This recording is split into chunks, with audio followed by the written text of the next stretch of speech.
All right, we're recording.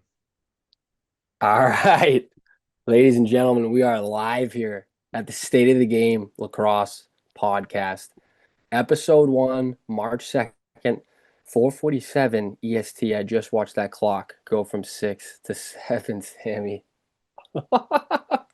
Dude. I am your host, Jack Up alongside Sam Bro. instead. Oh, Oh, let's go. Let's go. Well, ladies and gentlemen, we thank you for listening. We know we got about 4 or 5 listeners out there, so we thank you for being with us. Sammy, gonna pass it over to you for a second. Run us through this outline, would you?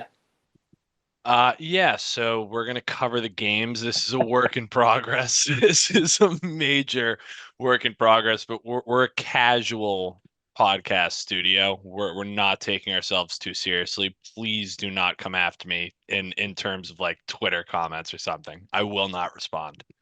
Um, And to yeah, go off of that, I threw that to Sammy as a joke, just knowing that we don't got much to go off of here. But the background on this pod is basically we would get together, our boys, our buddies, basically every Saturday the last 3 years and have a couple beers maybe and watch across and talk about it. So we figured, might as well start recording it and seeing what happens. So, like Sammy said, very casual.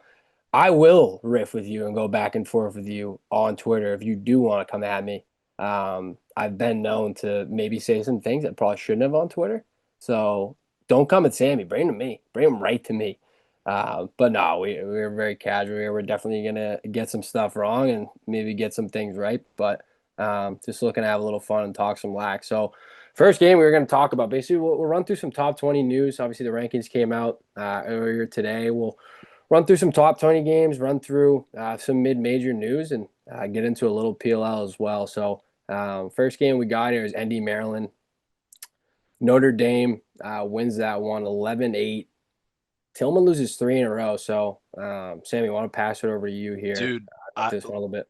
I so like on Twitter, obviously, like people have been saying like I don't think he's ever lost three in a row, which is pretty ridiculous. I mean, Right. dude, also though, like he played what, like fucking Princeton, Notre Dame. Like it's probably like when you look back, it's probably like three consensus top five teams that he Right. lost to. So it's like I don't even know if that they're probably like in like the 6 to 10 bracket right now, but like they could easily be the fifth best team. Like that doesn't really tell me like a whole lot, I feel No, like. so they're at 15 right now. I don't know if you saw that. That came Dude, out that is today. like way It's too low. crazy. Like who's at 14? Like So like people weren't happy about them being at 15 with their record, no, losing I'm records checking or right now. losing They're at record. 12. Okay, they're at 12. Yeah, so we're not always gonna be right here. They're just throwing shit at the wall. I mean, but dude, like if Maryland played Hopkins tomorrow, I literally think the line is like -3.5 for Maryland. Like, and I would probably take that. You Maryland know what I probably gets mean? three and a hook, but then you think about Hopkins, you just beat Virginia. I mean, we'll get into that one, but the matchup is 5-5. Last 10 times they've played Maryland and ND. Obviously, that's been a great playoff matchup the last couple of years. ND's been a complete wagon. Obviously, the Kavanaugh brothers having a lot to do with that, but Maryland's just so solid. It's a little, I don't know if lackluster is the right word. I can't find the right word for it. But when they try and slow it down too much and they get down by like the 5, 6, or 7 that they had, like in the fourth, like sometimes it's a little too much for them to come back. Dude, But not sure what you think they about their almost like style. have to be like leading, I feel like it's just tough when they're kind of in a hole.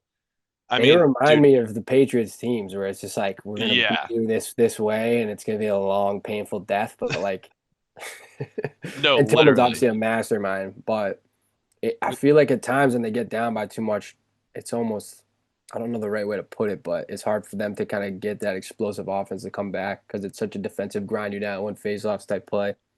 Um, Notre Dame, so like Notre Dame and Princeton both are just like they look so good on offense. They're like so organized too. I feel like their timing, like cuts, like again, it's not an analytical show. We're not analysts, but but like they just look those two offenses just look so much better than everybody else from where I'm sitting right now.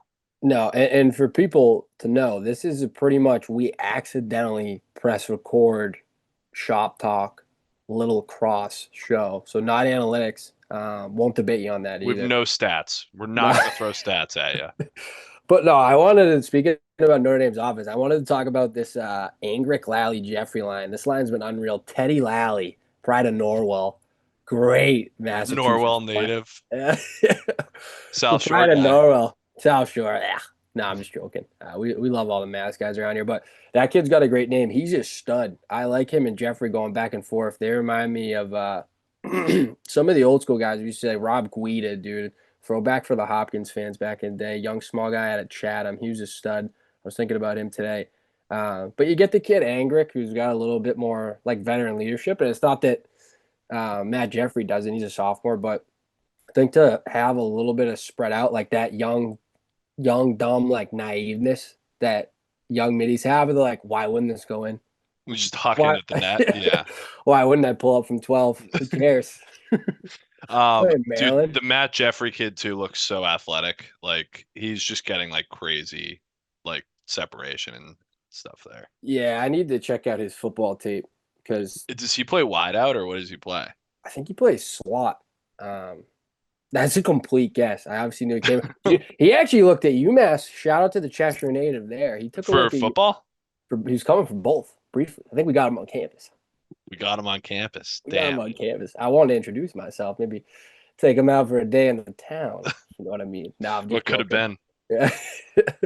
No, but that kid just stud. He's going to be a great player for them. Obviously, they lose Faison earlier this year to. Did they lose him to just like you got to focus on football more? I mean, like I feel like No, too but this yes. yeah, like I mean, there's probably like serious money on the line where I mean, I'm sure he has like an agent and shit too. You know what I mean? Who's like Talking about, bro, NIL. dude, like probably like at max getting like fucking 20 G's from like playing lax. It's like you have a potential to make like millions of dollars. Like it's you kind of have to.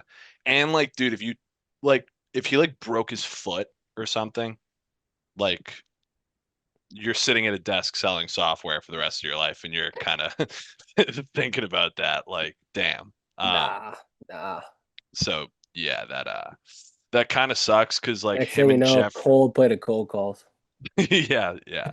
Him and Jeffrey though on a midi line would have been like completely ridiculous. I know, and they dodge so well. Like when you think about like what a wide receiver does with like a 5 yard off coverage from a DB where they're just running at him, he's backpedaling and they're making that cut up field. Like the him and Jeffrey Dodge, Faison and Jeffrey Dodge, so similar where they look like they're breaking down and attacking a DB. So he's been great for them. But yeah, I love that kid Teddy Lally as well. Also want to talk about this kid Behrman at X. Dude, he's shooting the ball at 60% clip. I saw Damn. fucking nuts for an attackman who's probably Is taken he like at X or is he like on the crease? he's been moving around a little bit from the wings too, but yeah, that kid's been a stud for them so far. I've been liking watching him play.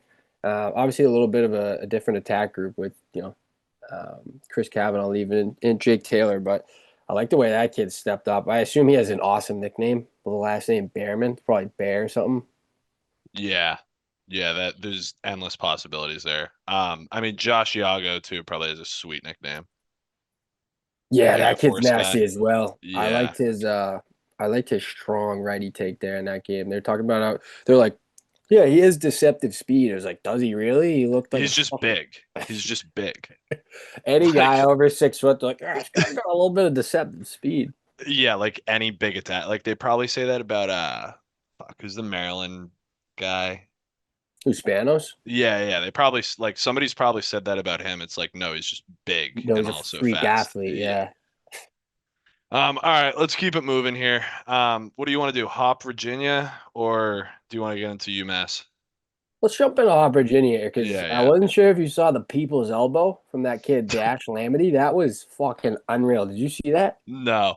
Dude, he's on the ride. They're riding Virginia, and this kid kind of does one of those like YMCA, like try and get a stick on it. Yeah. He moves it, steps aside. The kid like kind of goes to hit him, but not really. And he just fucking drills him in the mouth with an elbow. I don't know if that's why he got pulled, but that was awesome. This kid, Oren Jelinas, steps in. We played Oh that yeah, kid in the Newport. goalie got Oh, pulled, right? oh, you weren't at Newport, you rat. Yeah, this kid must That have made sucks. 45 saves in Newport. So I've had my eye on, and this kid was unreal in this game. He hung in there for about some three quarters, and that's a big saves down the line. But yeah, he's a stud. Yeah, what else you got on that? I mean, crazy comeback, obviously. Dude, Um, I love this kid, Jimmy Ayers. His dude, brother's, yeah, funny go ahead. story. This is like kind of unrelated and somewhat stupid. My dad actually knows Mr. Ayers from the gym. I Oh, swear dude, to his God. brother's a great guy too. His Beast. brother's a black dog kid. He played with us this summer with a bunch of his buddies. He was a stud All American LSM at Tufts. But the kid Jimmy Ayers is class, dude. He's got that underhand rip from that righty wing. He's great in transition too. He's a quick little bugger, and he had a big game. This kid Hunter Chevette loves Dude, this matchup, dude. You see that yeah, he had 5 goals like in this. both Yeah, it's years? crazy. Um, yeah, I like that he's just like a shooter. Like Petromala on UNC is the same way where they're just like shooters. Just kind of sick.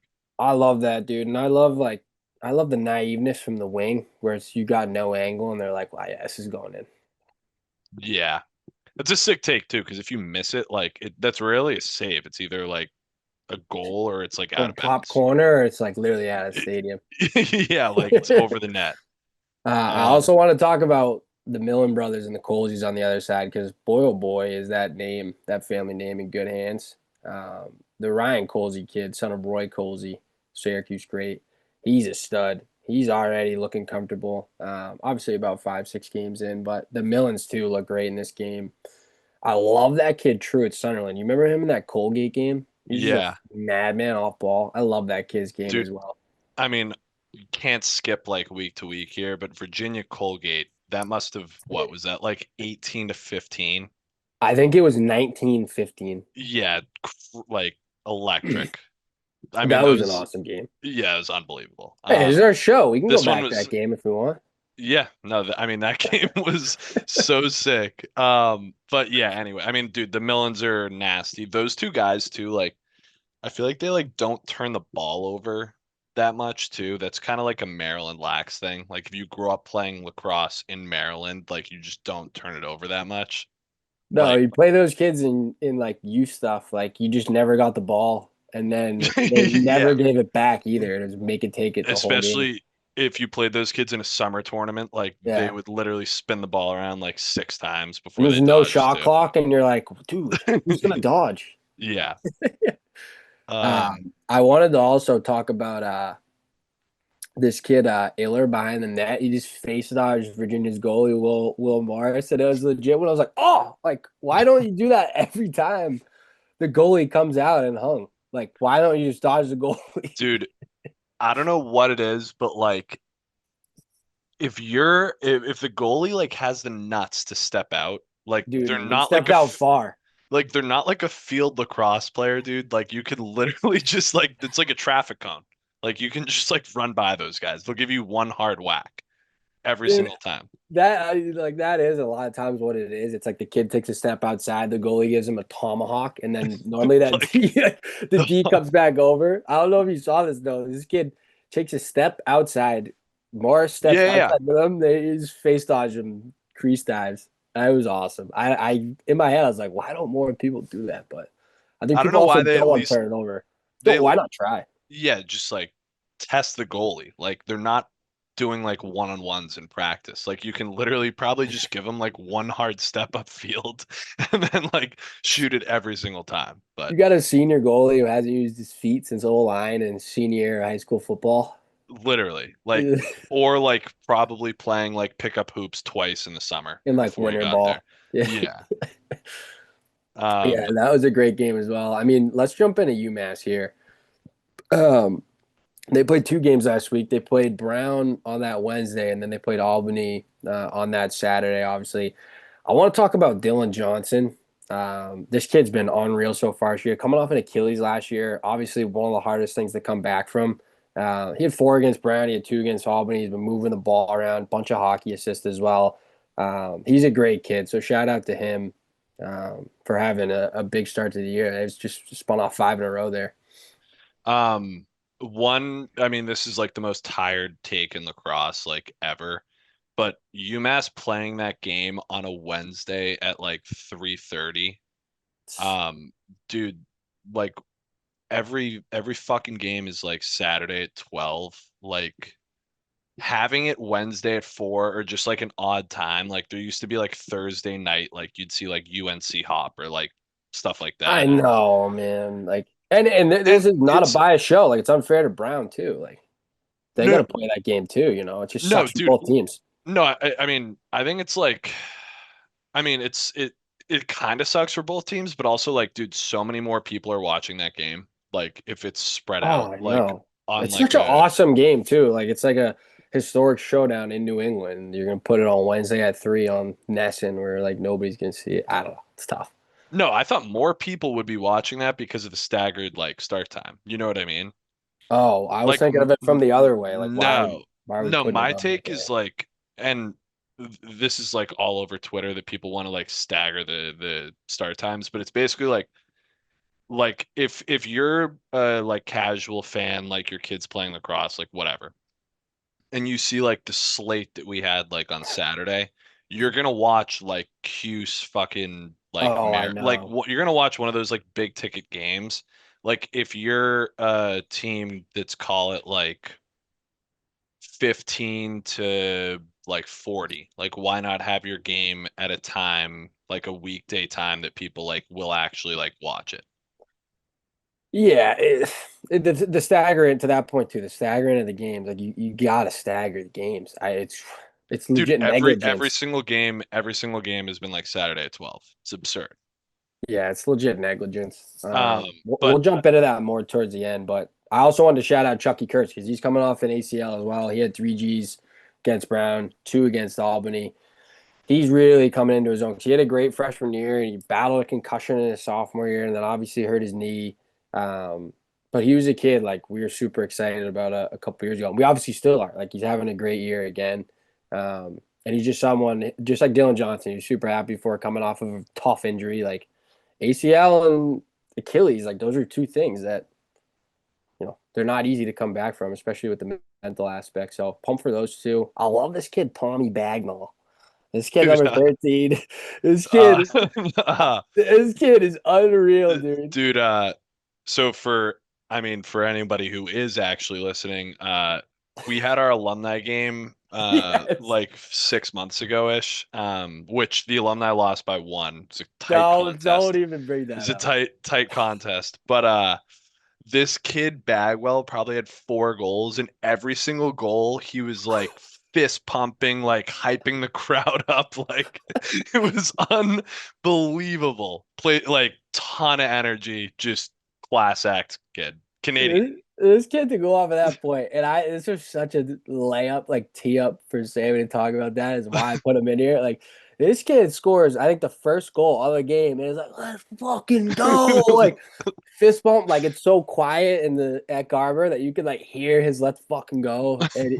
And at first I was like mad, not mad, but like, what the fuck? And then he scored like five or six goals, I think, and was just selling as hard as he could. And you're like, it's like you turned by the end of the game. You're like, I kind of love this kid and his energy. He's selling his ass off. He's fired up to be here. And then like that's all I watch now when he's on the field. Like if he scores, what's he doing for celebration? And if somebody else scores, this kid pumps. This kid's pumped. He loves jumping into the celebration. Every time someone scores, he's selling harder than them. Dude, It's he's awesome. he's also like not flat. He's not doing like TikTok dances out there. He's just like It's pure old school. juice. It's old school, like one hard fist bump and like a yeah, like a wave up or something. It's That was unbelievable. the best part, actually. That he was going Yeah, yeah. like seven alumni parents and like Dude, the mass parents or the New England parents, the only people that could make the alumni game like on a Saturday at like 3. Like there like wasn't that many people here. no, it was probably like everybody on the team's parents who were within like a 2 hour driving distance, call it, and then like 10 maybe max like parents of alumni. So that was so funny. That was awesome. I love Yeah. that kid. I also wanted to talk about Colin Coyle, this freshman who's stepped in for Johnny Aiden Drunzik. Love that kid, man. Captain, broke a couple ribs. So Coyle's kind of stepped up at that like X spot a little bit. 14 points in a 5 game showing so far. This kid's a stud, dude. I think he's gonna be a great player. Yeah, dude, he's really good. He's like shooting the ball with a lot of confidence too, which is like great for like a freshman attackman, I obviously. also wanted to talk about the fact that I don't like besides Tito, like 41 is worn by a freshman or a transfer like almost every time they get to UMass. Who else wore that? I mean, it's a tough number. Like it's I, a again, I know there's only like 7 people listening to this, so I don't want to offend you if you did wear 41 at UMass. I just can't remember you. I can remember like guys on the late 70s yeah, teams. I put you on the spot with that. Well, yeah. No, like Anyway, I honestly don't. Yeah, we won't dive too deep into that. Like I really think Tito's like the only one. I think they like accidentally ordered it one year. Uh, at the risk of this being like a 20-minute UMass podcast, dude, the goalie Sal, Owen Salinger.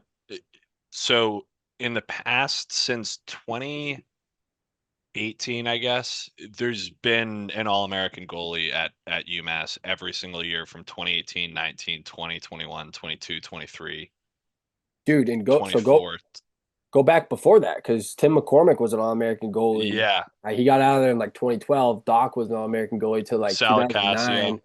Well, Sal goes back to like the 90s, and there was also like Dennis Kaselakis. There's a bunch of guys. But if you do go from like 2010 on after Doc leaves, so I guess you go from like 2006. We've been an All-American goalie like pretty much every year, which Yeah. is insane because Zach Oliveri was there as well.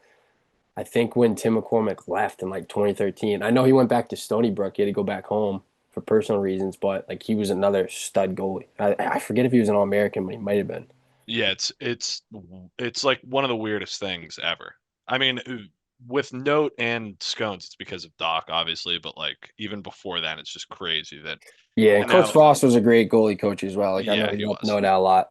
We're gonna move on from UMass, but I also want to shout out Tyler Clayton, dude, playing two-way midi. Like I don't know how many two ways is left in the game today. It's awesome that they still have one. And apologize if they're running other ones. I love this D midi group of Jimmy Elliott, Jimmy Waddell, Jackie Peters, and Brendan Marr. Not Brendan Marr, I'm an idiot. Liam Marr getting out there. Shout out the Marr family, they're great. They've been a great D midi core group giving those middies a little bit of a rest. And Tyler Clayton still does get in the hole sometimes, which is it's so UMass and it's awesome. It's a tough job too. Like there must be other teams that have like one or two guys. I really don't think so. Yeah, I guess like not really. I mean that's like a brutal job though. Like Jeff Running did a that. 600. Yeah, like and you're doing that like every single shift pretty much.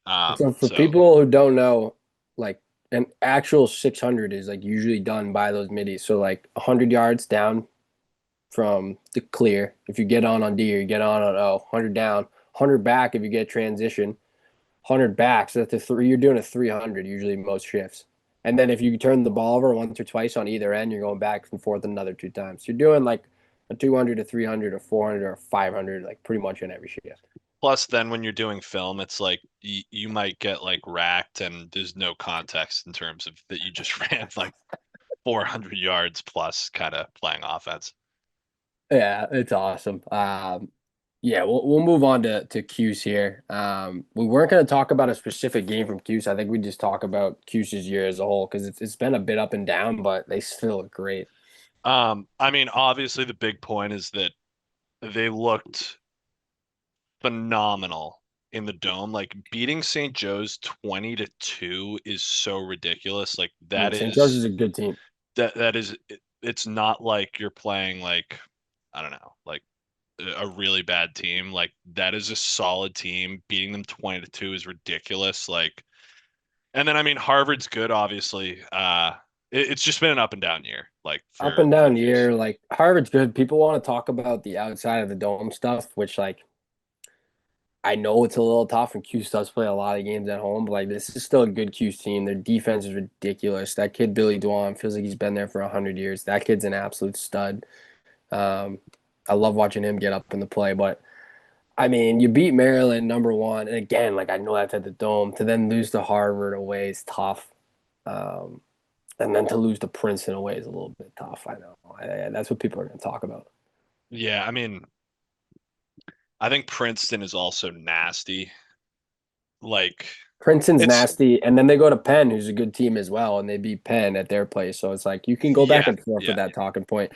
Princeton's a great team. Like in Harvard, like people don't understand. Like that's a hard place to play. It'll pack in like 4,000 people there, and it's all just It's random mass in Boston people going nuts when they score. it's also like in the city, like people travel very well to that game, like in general. I Yeah. think there was like 3,000 people there. It was Oh snowing. yeah. Like they haven't played outside all year. I mean, dude, when that offense is on, it's like the scariest offense ever. I watched the Penn tape too.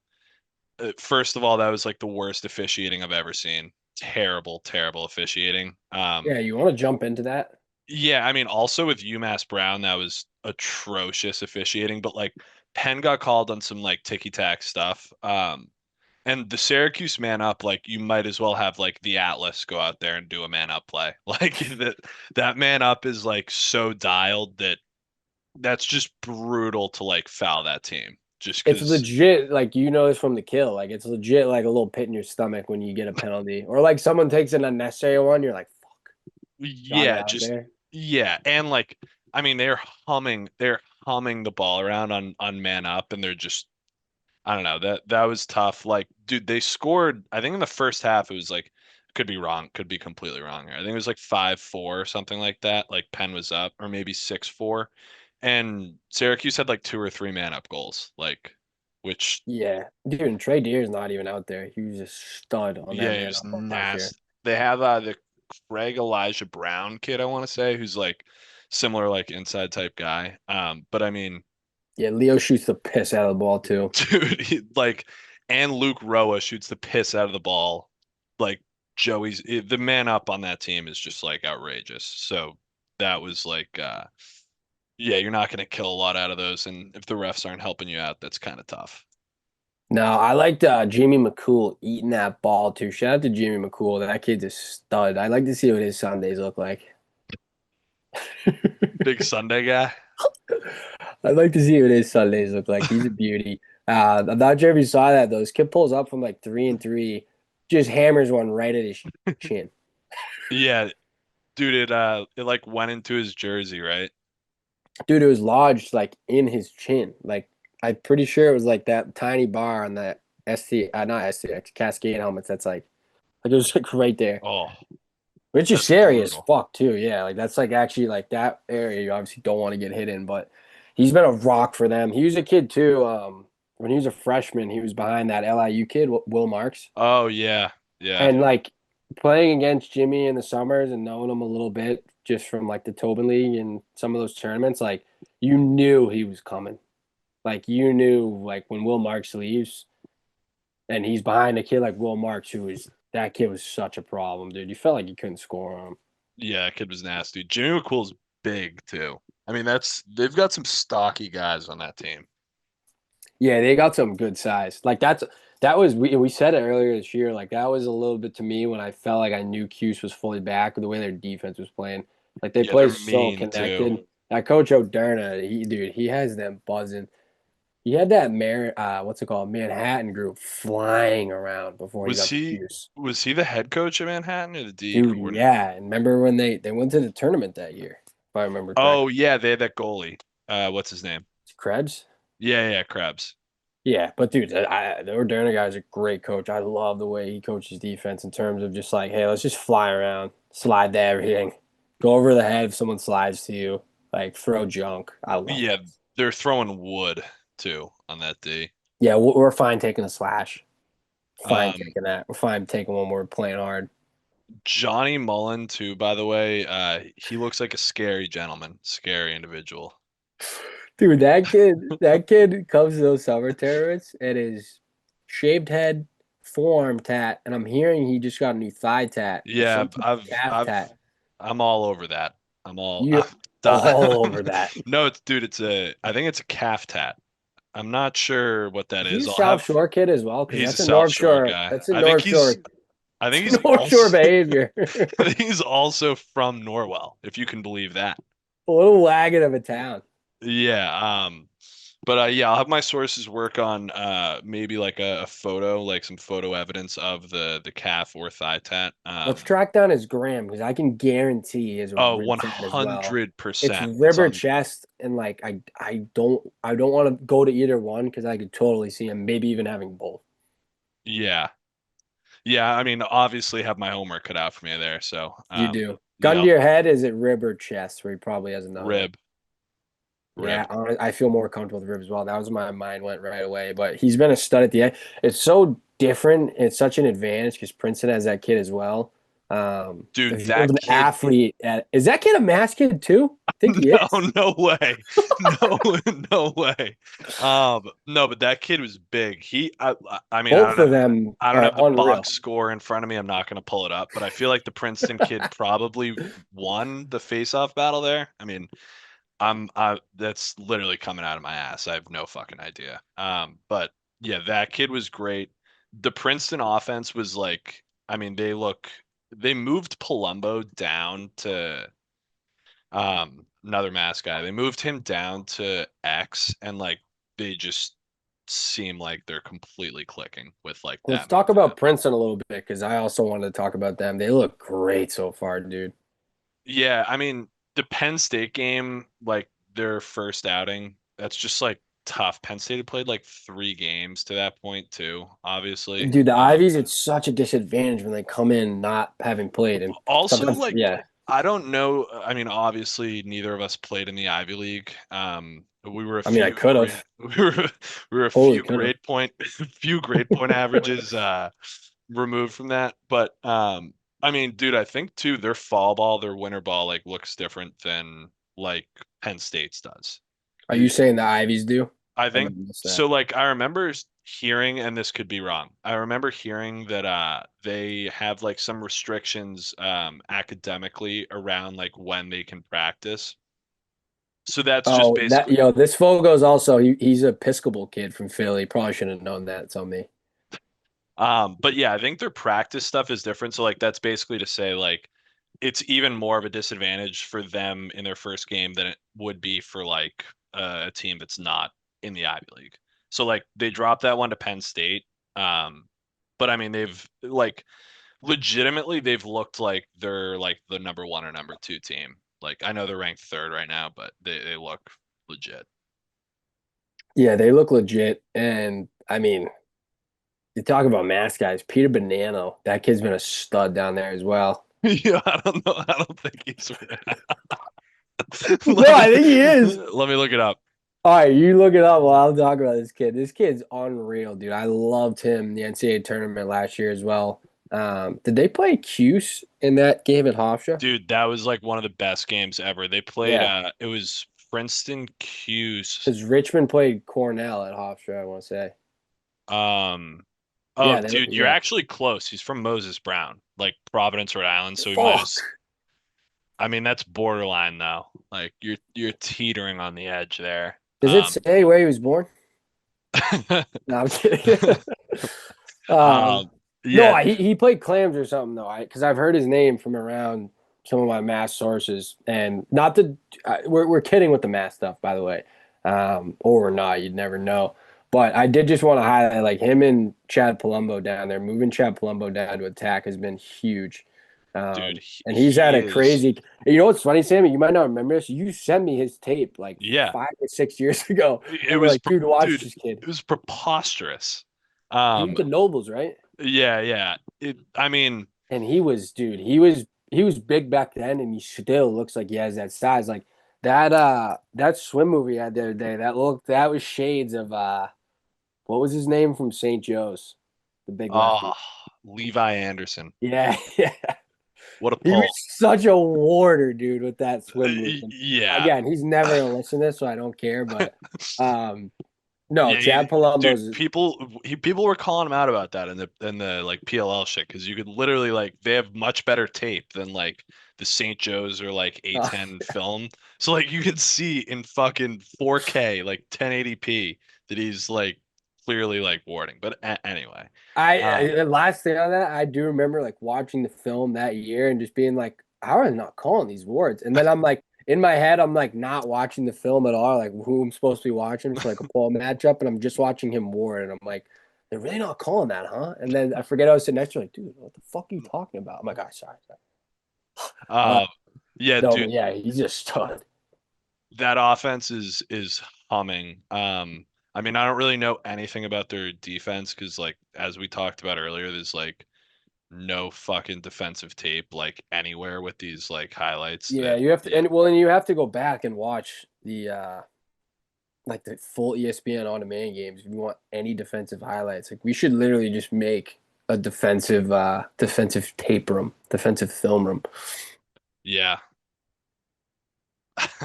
We're definitely not going to do that Yeah, though. no, yeah, no shot. Let's dive into Richmond Cornell a little bit here because I mean this Richmond's team, like people have been talking about it on Dude, Twitter.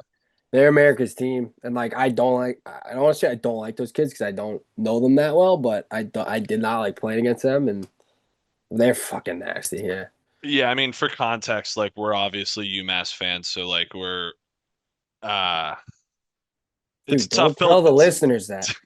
It's a tough pill to swallow that like this Richmond team is completely nasty and they're the number two ranked team in the country right now. Um Listen, it's run bias here.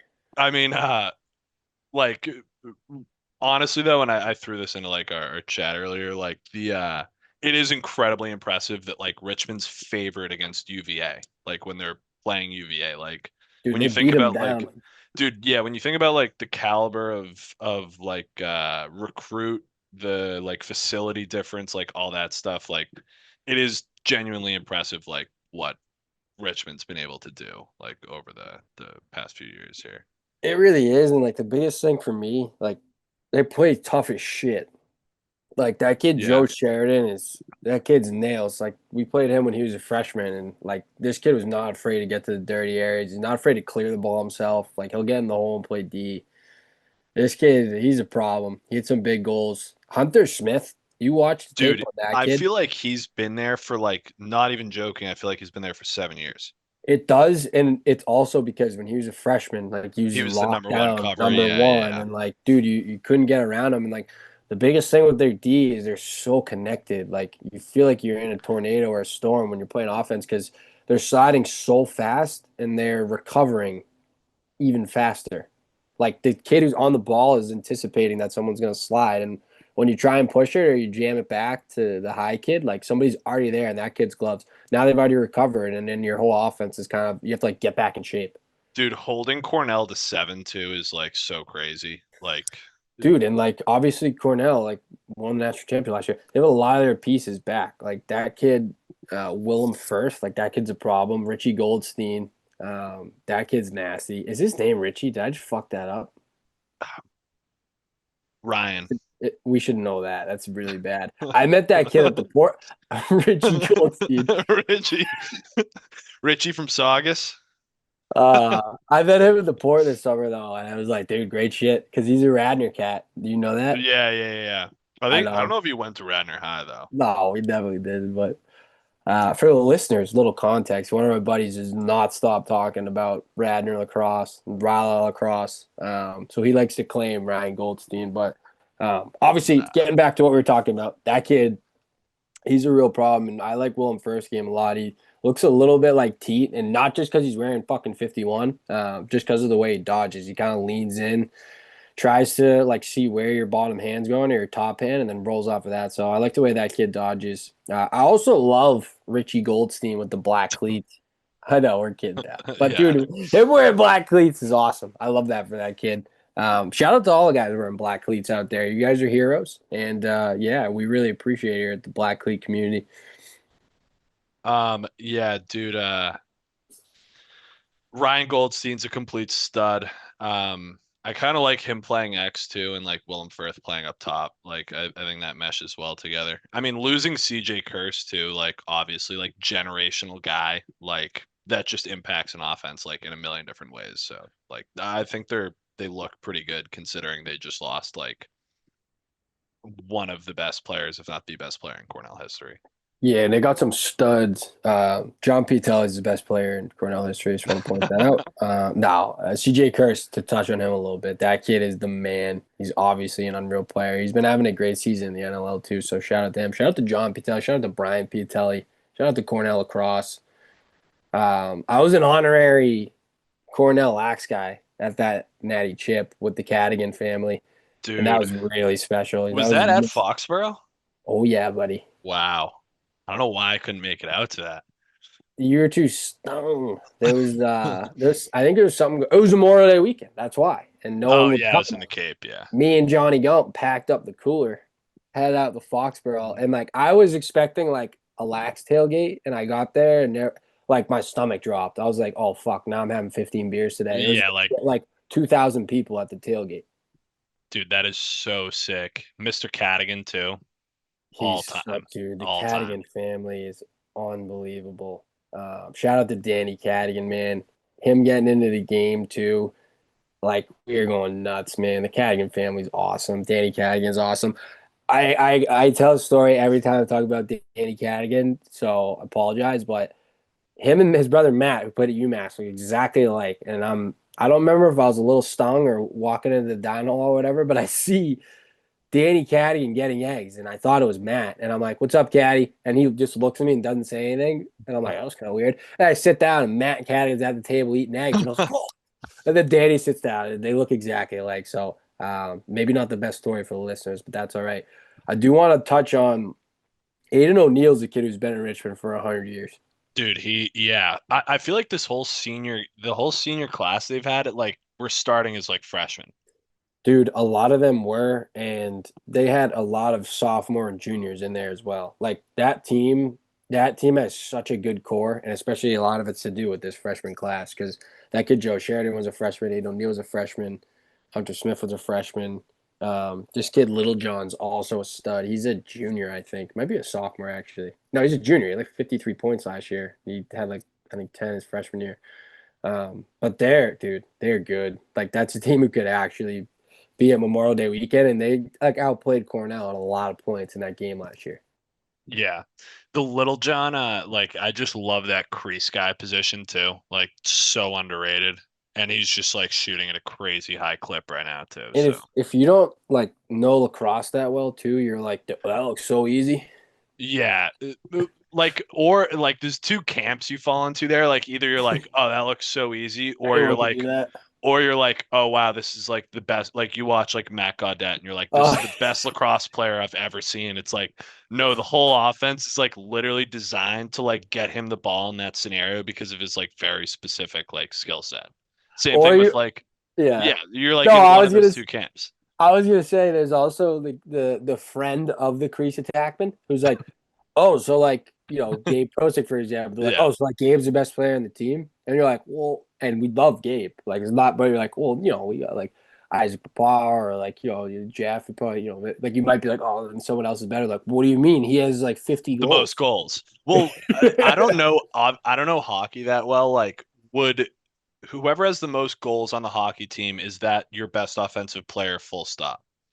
Oh, it's different because in hockey, like you have a guy like Ovi who like he will put up 40 or 50 goals every year, but like a lot of time, like I don't know if he's the best player in team. A lot of the years he was. So hockey's a little different because like the guy who's scoring the most goals and the most points usually is your best player. So he has the Yeah. puck on his stick the most. So Yeah. probably a little different.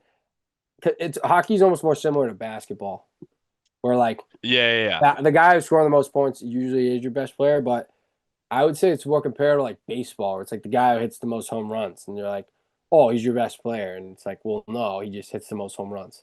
But like there's other guys who do different things. Yeah. Yeah. Or like your buddy who doesn't know lacrosse who's like watches a UVA game and is like, oh yeah, Xander Dixon's like the best player on the field. And it's like, no, like Connor Schellenberger is like better than him. They're You like, know what what do I you mean? Xander Dixon had 7 goals. mean? Yeah.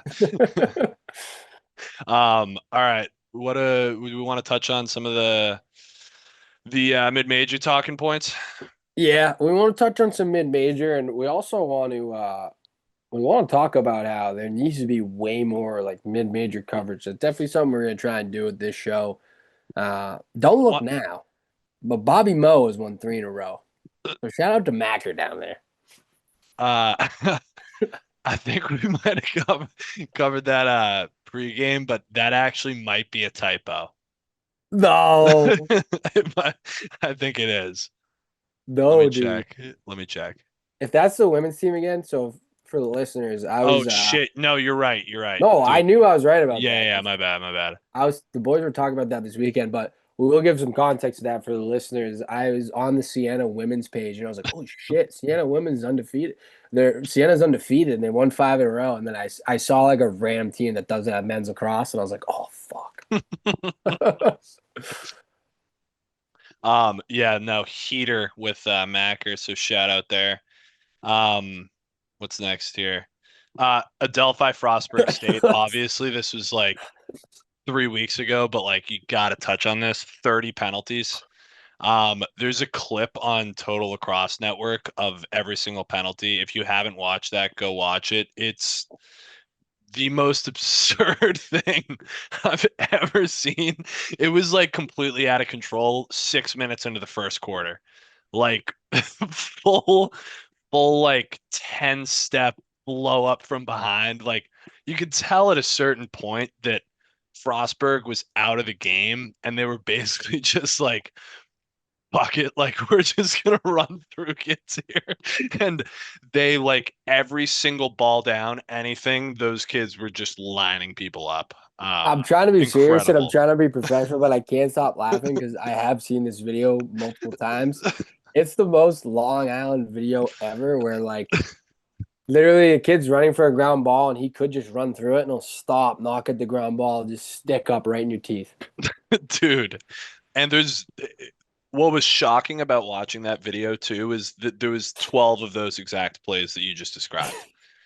Uh I mean also, and I don't blame the coach for this at all, the You were Adelphi coach. also, oh yeah, go ahead, go ahead. The Adelphi coach refused to shake hands with Frostburg State. I actually like don't blame him just because like there would have been an altercation in that handshake line 100%. I'm of the opinion like I was somebody like I always thought like let's bury it in the handshake line. Like I think that's important to be like, hey, good game. Honestly, with that game, I It, don't think you shake hands. Like it's almost like you're gonna I think deal you with them, gotta like bury the hatchet another time. Like it can't be after that dude, one. dude. I mean, also like you're talking that was like probably around 30 minutes of penalty minutes too across both teams. Like those weren't like a push from behind 30 or like a hold. Like it was like unnecessary roughness, like cross-checking, like dirty, dirty penalties. Illegal Like contact there is to the without head. there is without a doubt like somebody is pushing, like something's happening in that handshake line. Do you think that the coach feared for his life in the handshake line? Do you think there was No. a part of him? You tell me there wasn't one part of him though. I'm not calling him a coward at all. I'm not.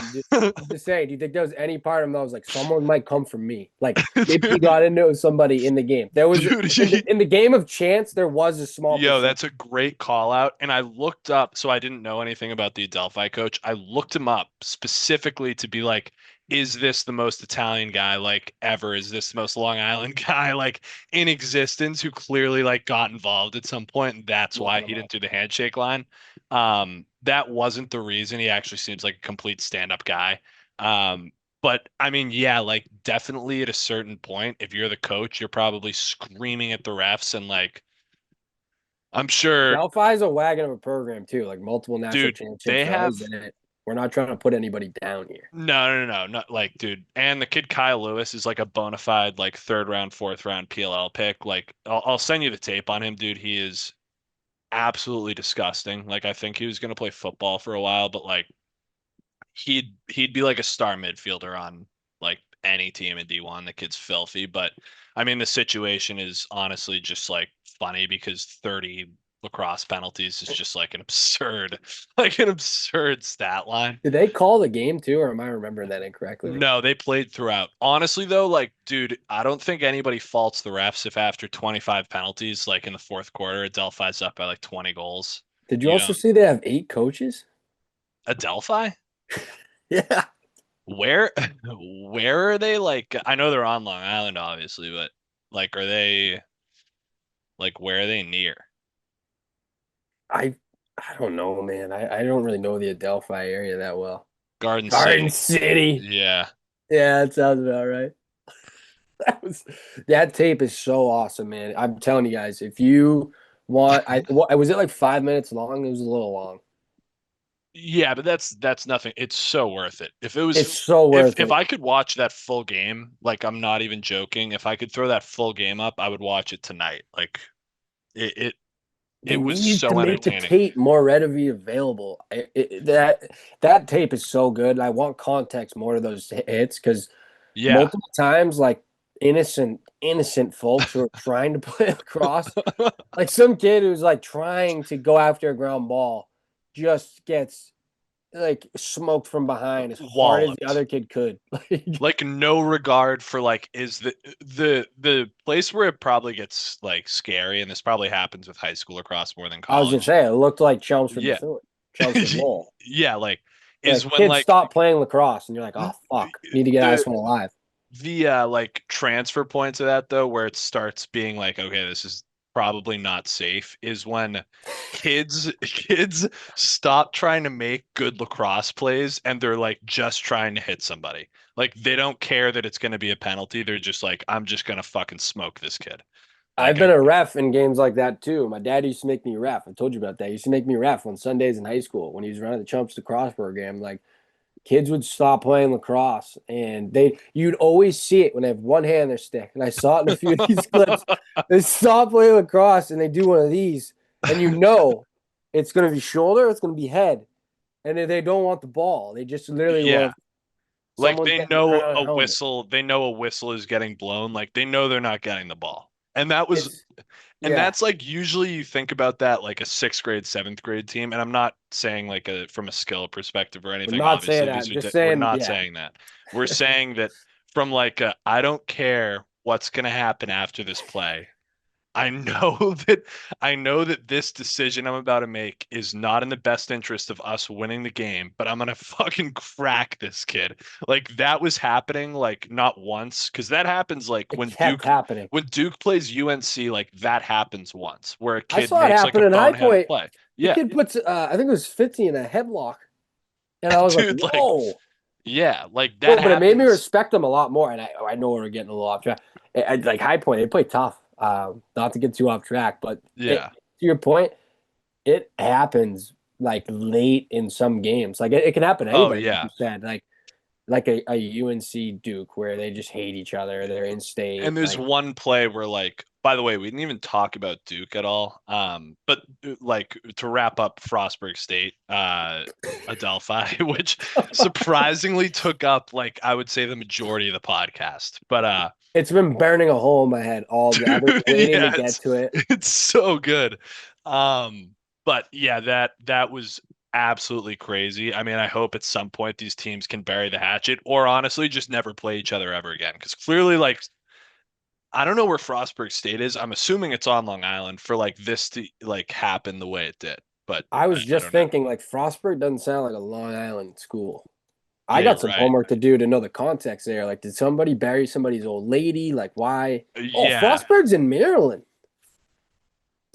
Why are they damn, so mad at each other? dude. I have no idea, dude. The crazy thing too is Delphi was up like 9-1 early. Like the game was put away like pretty Game was early, there's some hatred to that because I was dude. so I just assumed Frostburg was in state with how they were going after each other. Like I haven't seen that in college lacrosse in a while. Maybe I've missed some scummy games, but that was Yeah, that was. I mean, that's the cherry on top. That's probably the like best piece of lacrosse content I've seen all year. Um, but to like random thought too, this like has nothing to do with anything we've talked about.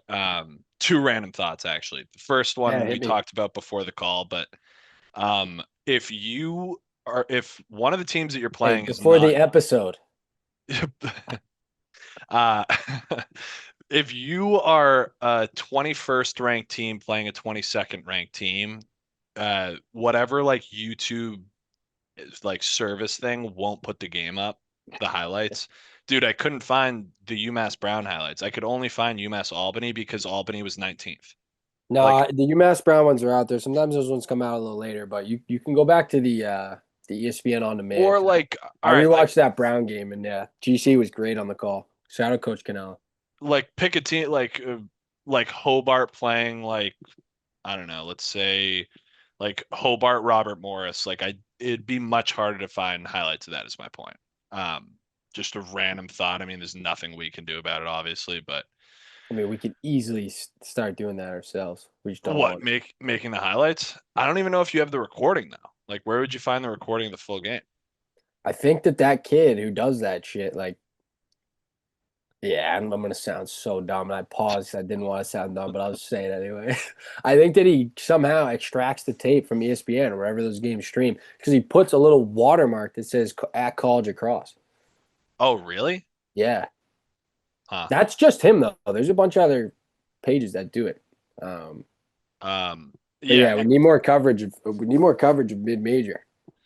dude. And then also the exact opposite of we need coverage of more mid-major, but nobody's talking about Duke. My only point on Duke, I like really haven't seen that much for them. Uh, I haven't seen them play yet either. I've watched their highlights, but I've yeah, got to see a full game. they haven't really played anybody yet. But I love the fact that like their undisputed best player is a defensive midfielder, Aiden McGuire. Oh, So, kid's a stud. Where's he dude, from again? No, um, that kid's a stud, man. dude, that Mass guy stuff aside. Dude, the rap check he had on the Jacksonville kid in like open space. Did you see that? I was gonna say Kyle Colsey's on this team as well. I didn't know that. Ryan Colsey's brother there, Yeah, I son of think he Roy. transferred from Virginia to Duke. But I mean, Sorry, what'd you say? I think he transferred from Virginia to No, Duke. no, before that, before I cut you off, that's my bad. Oh yeah, I just think it's so sick that their best player is a defensive midfielder.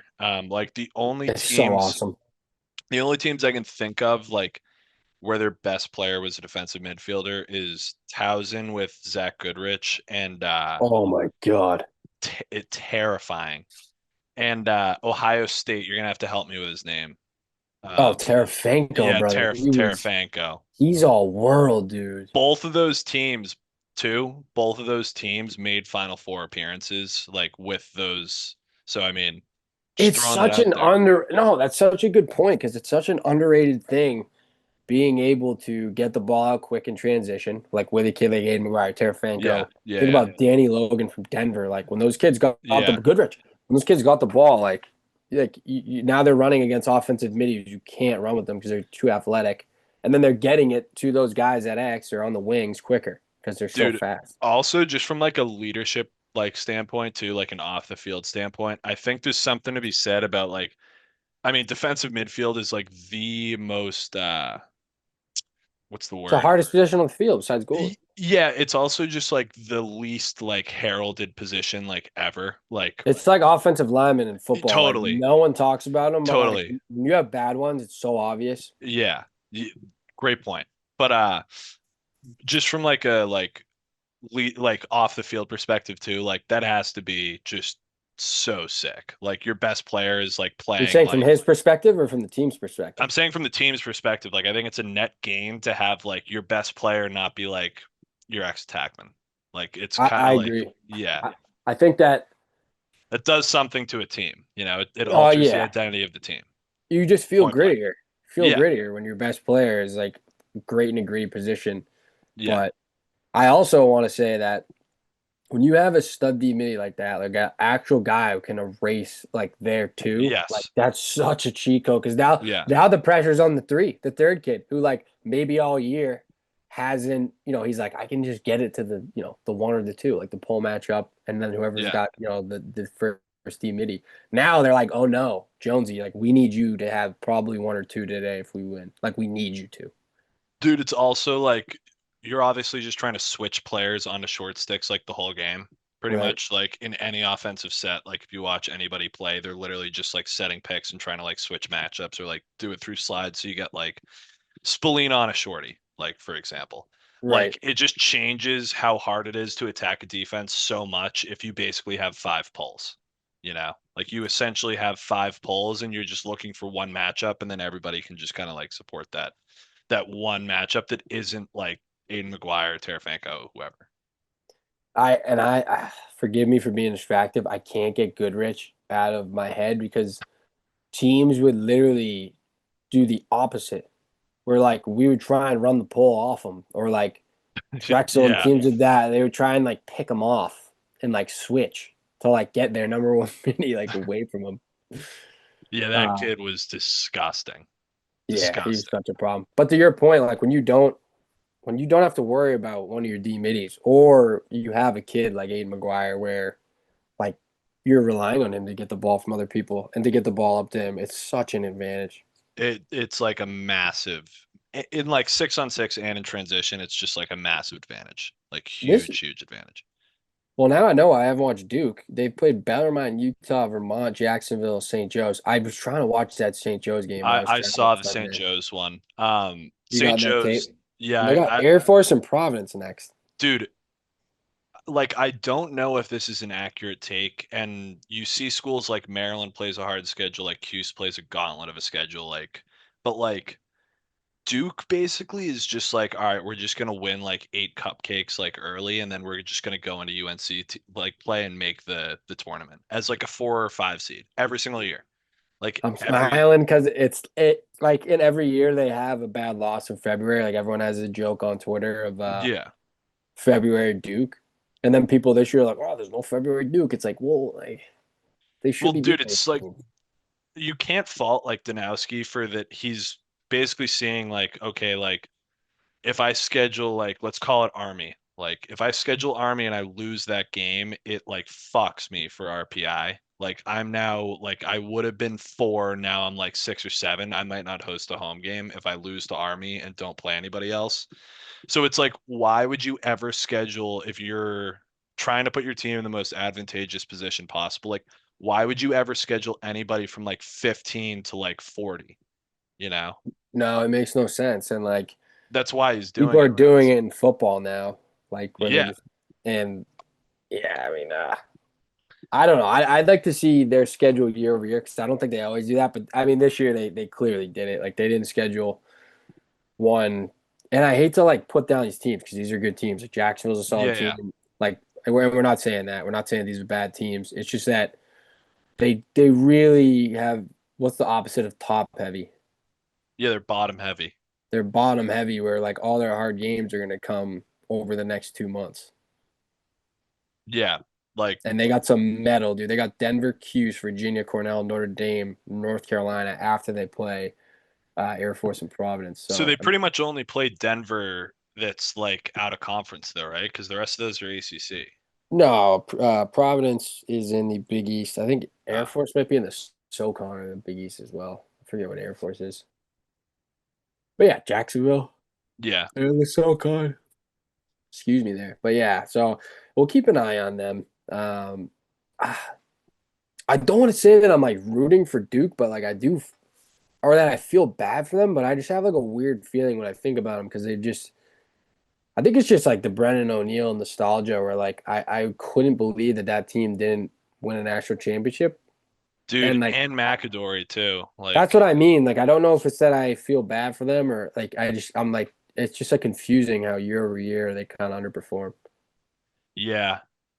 I mean, I feel the same way. UNC is good this year, but I feel the same way about them, honestly. Like, I got no, dude, they get a number one recruiting class almost every year for the past 15 years and they've won one. And it's so yeah. hard to win a college lacrosse championship. Like I don't want to be like they should win because I don't like when people say that, but like I didn't like the take in the off season where people were like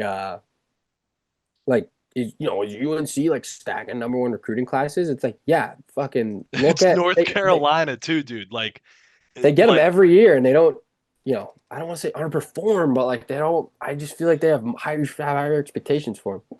dude, if you had a room full of like 100, if you had a room full of like 100 high school lacrosse players and you were like, where do you guys want to go to college? Like, if you could go to college and play lacrosse anywhere, where would it be? Like, I think UNC is probably the most popular answer, like, or Duke. I was gonna say like people are gonna say Duke, UNC, Cuse, and then probably Maryland Like or maybe, Notre Dame. Notre Dame is in that top five. yeah, yeah, Those are the yeah. five that are all Like I interchangeable. wouldn't put like from a recruiting perspective, I think like people from like upstate New York really want to go to Cuse, or people who like really care about lacrosse. Like Joey Spallina is like a great It's pretty, example of that. yeah, it's pretty Like, regional. yeah, like or like I don't know if you're really, really, really like obviously everybody's really into lacrosse, but you know what I mean? Like some people like care about it more than others, like in terms of like playing after college and like whatever.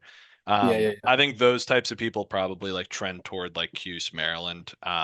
And like maybe people are more like academically focused, which is a good chunk of like lacrosse players are like in that like Duke, UNC, Virginia, Notre Dame bucket. So it's like when people give UNC credit for like getting a number one recruiting class, it's like, dude, you could make a fucking mannequin like the coach and he would pull in a number one recruiting class.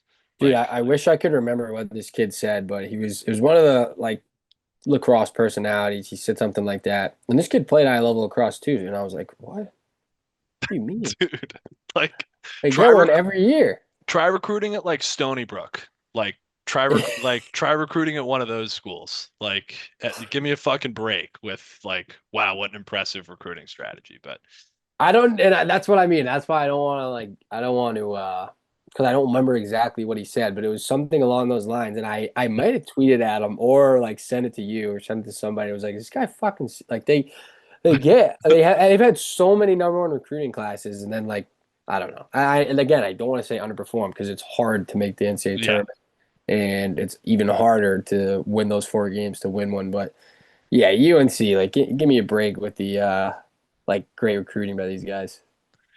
It's the Yeah. swaggiest logo and the swaggiest kit in all Dude, of you're sports. also Maybe going to school in like sunny North Carolina. Like, you're getting great dude, it's a great education. school. Yeah. Like six sports, like unbelievable sports. Not sure what the girls Um, look like there.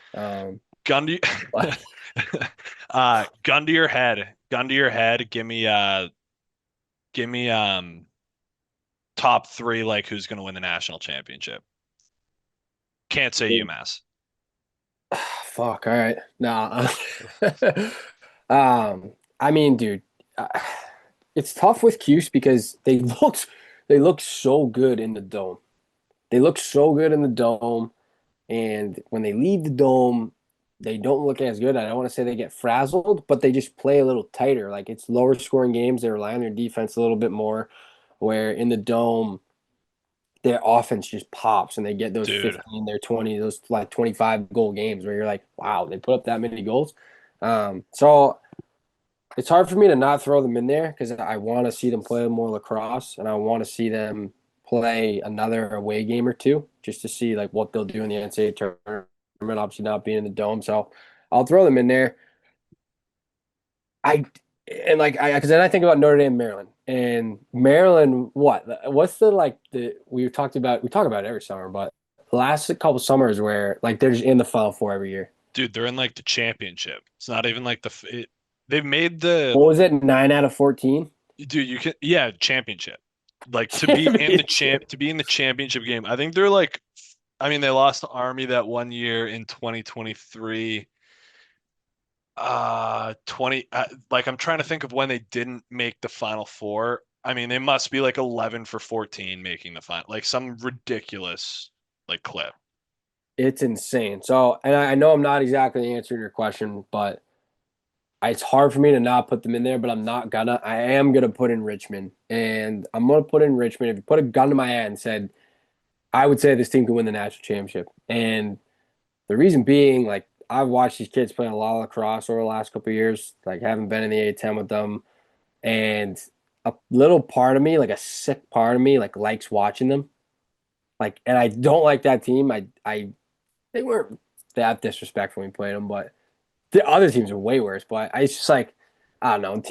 Team beats you. It just always leaves a little sour. But like that team plays so tight, man. Like when their defense flies around like that and they play that connected, and then they can get it up and get it down to that attack that's been there, like multiple kids with multiple 50-point seasons under their belt, and then a skilled midi group. Like I don't see why they can't. Obviously, they have to stay healthy, but gun to my head, I might say Richmond. And then like again, like I hate to be like talking about Notre Dame. Not that I hate Notre Dame, it's just like talking about a bunch of blue bloods with like Notre Dame, Maryland, but like Notre Dame's a team. Like they have the skill and they have the finesse and they have the class, having been there, to also make a deep run. So I mean, I guess I'd say those three, but like it's hard to leave out Princeton. I want to see Duke play more. I don't want to count out Cornell either. Like they got studs on defense and they have an offense who's been there, and I think a group who wants to step up and they want to kind of say that they're the guy. And it's not that they're like, it has nothing to do with CJ Curse, but I think it's just a group that wants to kind of prove themselves a little bit more. It's it's crazy how wide open it is, and like everybody's been like, "Oh wow, this is the most wide open year like in recent memory." Last year looked like it, I thought. Dude, but it's also like I feel like the reason it's so wide open is like there's not as much fifth year transfers. Like Well, this the is the year. yeah, this is the last year. But I feel like that's Well, why, last because year like, was. dude, like 22 Maryland was only 22 Maryland, and same thing with Notre Dame 23-24. Just because like 22 Maryland, you bring in Keegan Khan, what's the kid from Cornell, the midi, Donville. You bring in Keegan Khan, Donville, and like probably Owen Murphy, like which is not a fifth year thing, but anyways. And then Notre Dame, you bring in fucking Tevlin and uh was it Fake, Who's a right? kid from Brown? Well, they brought in Chris Fake, but who's a kid from Brown? Aiden McLean. Dude, like that was the number one player on Brown, like that you bring in, and now he's like a stretch shooter. Like those teams just like got so loaded off the transfer portal, and now that like teams can't really do that to the same extent, it's just like way more parity, which is good, like general. It is. And like, I don't know. It's tough to it's tough to say those three because again, like so many things could happen. Like I think Army's a dark horse. Like that team has been Yeah, bubbling over just bro, to that get to a Final freshman, Four. Who, the goalie? no, Hunter, the kid with the leg sleeve, What's he, an attackman? put up like 4 or 5 against UMass. Yeah, I think he's an attackman. He's somebody's brother. Their goalie. Oh, yeah, he's is he a Plunkett? There's two Yeah, Plunkett yeah, brothers. yeah, yeah. It's like Yeah. Hunter. I forget the name. I think it's like Hunter Plunkett or something. That kid's nasty. Like His they brother's also a problem. I think his brother's a Evan, junior now. Evan. Yeah. Yeah, he's dirty. Dude, and their goalie's like very, very good. Like, I know. When you have a good goalie, you can do so much. Like those kids always love the big games too. Like you rarely see a good goalie have a stinker in a big game. Those kids like the big moments. So I mean, like Army's a team. Like I want to see them involved. yeah, Coach Albarisi is a great man. He's great for the sport. So like they're not a team I want to count out. I want to see Georgetown play a little bit more. I haven't seen them play enough. And Penn State's another team that I think of there as well. dude, they're Um, so hot and cold. But for Penn that State. yeah, that Hunter Kino kid is like 6'7", dude. At least he looks like it. He's huge. And as we wrap up here, I also want to talk about something I meant to touch on. Virginia. Their defense is obviously huge, and they've been huge. Like I can't really remember a time they Like weren't. 10 years, Jurassic Park. But Johnny Gump was like, "Yeah, Virginia's defense is like kind of small this year." And I was like looking at the TV, I'm like, "That kid's like 6'4". That kid's like 6'2", and the other kid I think was like either a 6'5" or 6'3". Like I can't remember, but like one of them's kind of tall, one of them's a big kid. The other one is like you hands down, this kid's a big kid. He's like 6'2" or 6'1". And I was like, small? I'm like, did you mean smaller? And he's like, well, yeah, they've just been huge over the years. And I'm like, these kids are also huge. They're just their defense the last couple of years has been like 6'7", 6'6", 6'5". Yeah, I mean they've been preposterously big, like outrageously big. You know who else is outrageously big? Like probably the biggest collection on a defense I've ever seen. Can't wait to hear this. St. Joe's, dude. Oh my That kid God. who was guarding Spallina in the dome was like 6'8", dude. I forget if that's the kid who's been there for years because like they used to send out I Bro. this feels like maybe a fever dream, but I feel like they sent out the biggest kid they could when I Oh, was a fifth handshake line? year. No, to the captain's thing or Oh like yeah, the yeah. or the starters thing, and then I'm pretty sure he got off the field. Like I want to say they sent out like the biggest guy they had, and then he like wasn't in the game. I that could be a fever dream. I don't know if that's true, but I do remember that kid from years ago, and I could be wrong. This kid could be younger, or they just had big kids over the years. But like That kid's huge. Dude, that kid is so big. Like that kid could be 250.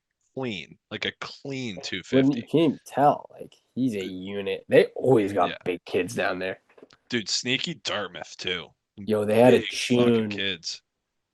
And listen, this is a work in progress. This is the first episode of what's going to This is be gonna one of the be this. biggest lacrosse shows This is gonna be a in the 30-minute world. segment about Big who's guys. big. About yeah, big guys. But listen, hang in there with us. We're wrapping this up. They had a tune, big tune, um, in my fifth year. I forget this kid came from somewhere random, like maybe Wagner somewhere.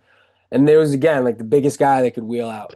The biggest guy they could wheel out. And when he got downhill, you don't want to slide to that kid. It just seems like St. Joe's is like, all right, what's the biggest guy in our next class, and how do we get him here? How Dude, do we get him here? I mean, I kind of love that. Like, just picking up, like, we're just gonna take a shot on this kid. He's like massive. Like, didn't really play organized lacrosse. We're gonna see what happens with this kid. I Uh, wish that I could be the designated big guy recruiting coordinator for a team, preferably UMass. Like if they need me to try and it'd probably be a job for you, better job for you. way Try better and job. find Yeah. yeah, try and find the biggest guy we can. And most of the time he didn't pull across, but we just want to see what we can do with this build. Like maybe like somebody who's committed to like Endicott for football. Like I just like snag them, you know. You know why you just said that too.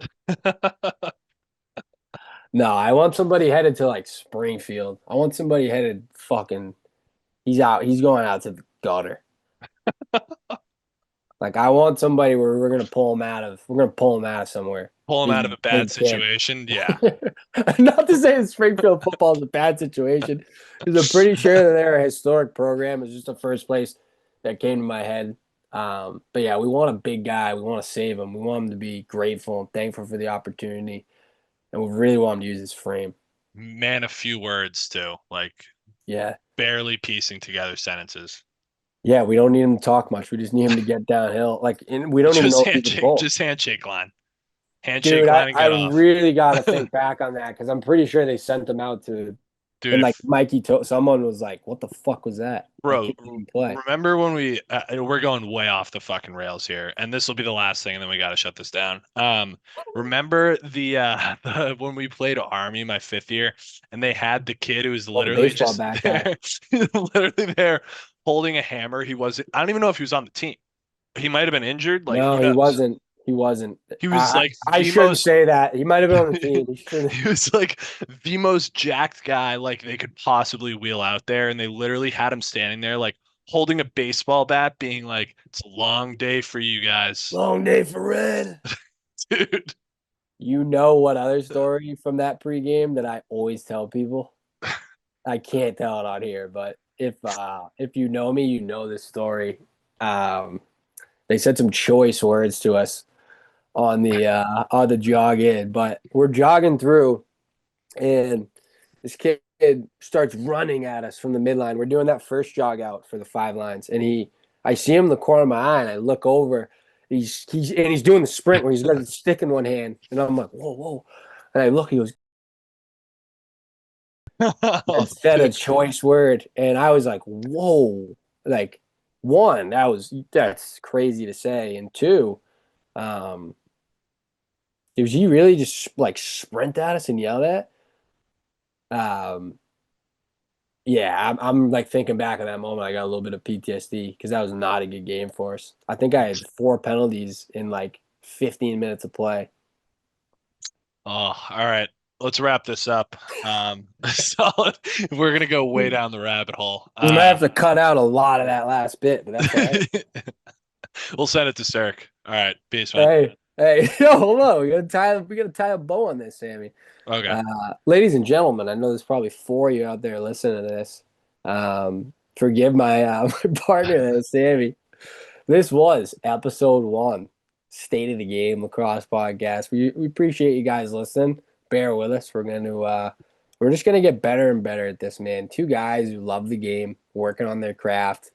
If you actually got through this whole thing, we just like to have a Kudos. little fun, talk a little ball. You probably didn't. You probably didn't get here, but if you did, appreciate you.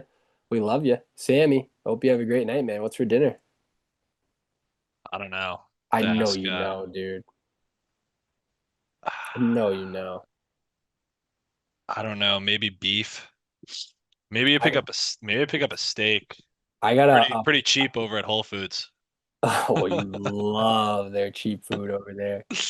I got a Uh, fresh pound of ground beef dethawed in the fridge, man. I'm gonna dive in. A little gird friendly recipe too.